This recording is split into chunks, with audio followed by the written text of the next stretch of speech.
الحمدللہ وکفیٰ وسلام علی عبادہ الذین اصطفیٰ اما بعد اعوذ باللہ من الشیطان الرجیم بسم اللہ الرحمن الرحیم یا ایہا الذین آمنوا اذا تداینتم بدین الی اجل مسمى فاکتبوه ولیکتب بینکم کاتب بالعدل ولا یأب کاتب ان یکتب کما علمہ اللہ فلیکتب الی آخر الآیات۔ صدق اللہ العظیم۔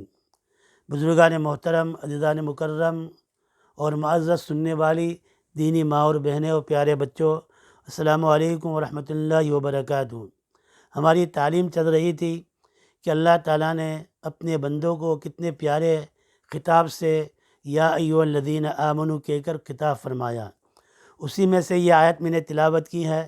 یہ سورہ بقرہ کی آیت ہے۔ یہ آیت قرآن کریم کی سب سے طویل اور سب سے لمبی آیت ہے۔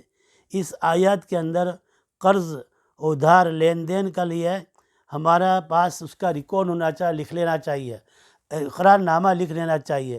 اس پر یہ پوری آیت کے اندر چند مسائل بیان کیے ہیں، میں اس کو بہت مختصر طور پر بیان کرتا ہوں۔ اس آیت کے اندر پہلے زمانے کو سوچیں، اس زمانے میں پڑھے لکھے لوگ اتنے نہیں ہوتے ہیں۔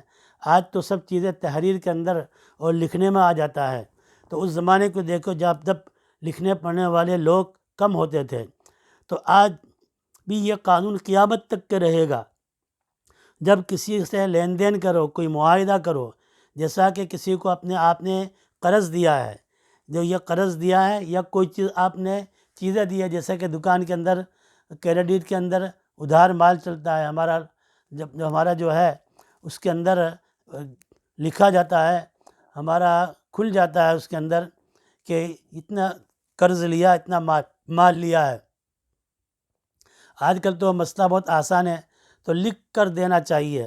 اب یہ اصول بیان کر دیا کہ اگر کوئی لین دین کرے تو لین دین کرنے کے اندر کیا کرو، اس کو آپس میں تم کوئی بھی ادھار کا معاملہ کرو تو معین مدت کے لیے اس کا اقرار نامہ لکھ لیا کرو۔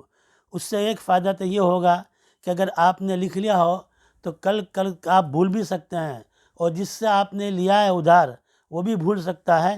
اور اصل تو حکم یہ ہے کہ اس پر دو گواہ کو بنا لو، دو گواہ کو مقرر کر لو، اور وہ گواہ بھی جو ہے نا جس سے لین دین کیا ہے، جیسا کہ میں نے لین دین کیا ہے تو میرے گھر والے نہ ہو، اور جس کو میں نے دیا ہے اس کے گھر والے نہ ہو، غیر جانب دو آدمی کو گواہ بھی بنا لو۔ فَلْيَكْتُبْ بَيْنُكُمْ كَاتِبٌ بِالْعَدْلِ، عدل انصاف کرنے والے عادل آدمی کو دو گواہ بھی مقرر کر لو۔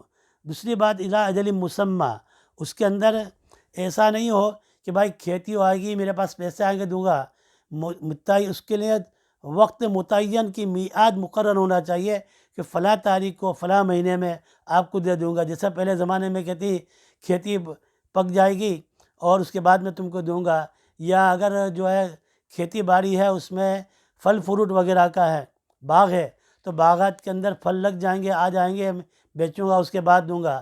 ابھی کبھی پھل آئی نہیں، کھیتی باڑی ہوئی نہیں، تو وہ آدمی تو بیچارہ مجبور ہو جائے گا، مشکل میں آ جائے گا۔ اس لیے ایک معین مدت تک کے لیے لکھنا چاہیے، اس معین مدت تک میں تم کو یہ پیسے ادا کر دوں گا، یا تمہارا اگر جنسی کوئی چیز لی ہے تو وہ جنس تم کو ادا کر دوں گا۔ اس کو لکھ لینا اور دو گواہوں کو متعین کرنا ضروری ہے۔ اگر آپ نے کسی سے ادھار لیا اور آپ نے لکھا ہوا ہے تو موت کا تو کوئی بھروسہ نہیں، موت کب ہماری آ جائے گی، تو لکھا ہوا ہو تو آپ اس کو دے سکتے ہیں۔ یہاں کتنے جھگڑے ہوتے ہیں کہ بہت سے آدمی کیا کرتے ہیں، ادھار لے دیتے ہیں، ان کے مرنے کے بعد وہ سب ورثاء کے پاس لوگ آ جاتے ہیں کہ آپ کے بھائی سے ہم نے اتنے پیسے لیے تھے، ہم نے آپ کے بھائی کو اتنے پیسے دیے تھے، اتنے ہزار دیے تھے، اتنے ہزار دیے تھے۔ بھائی لکھان کے اندر تو کوئی بھی چیز نہیں ہے۔ اب کیا ہے، یا تو اگر کسی نے حقیقت میں پیسے دیے ہیں تو وہ کیا ہوگا کہ مسئلہ یہ ہو جائے گا کہ اس بیچارے کے پیسے چلے جائیں گے۔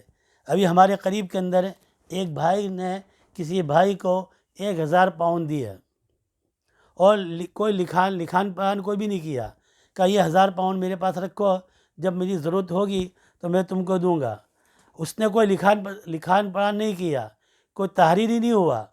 اب اس صاحب کا انتقال ہو گیا، انتقال کے بعد جس کو پیسے جمع کیے تھے امانت تک کے، اس نے شرافت کے ساتھ، یہ تو کوئی لکھان پڑھان تو اس کی بھی نیت خراب ہو سکتی تھی، وہ کسی کو پتہ کیا چلتا، وہ 1000 پاؤنڈ کھا بھی جا سکتا تھا، لیکن اس نے شرافت کے ساتھ وہ 1000 پاؤنڈ اس کی بیوی کو جا کر دے دیا کہ آپ کا ہسبینڈ جو ہے میرے پاس 1000 پاؤنڈ جمع کر دے، امانت کے طور پر رکھا تھا، یہ آپ واپس لے لو۔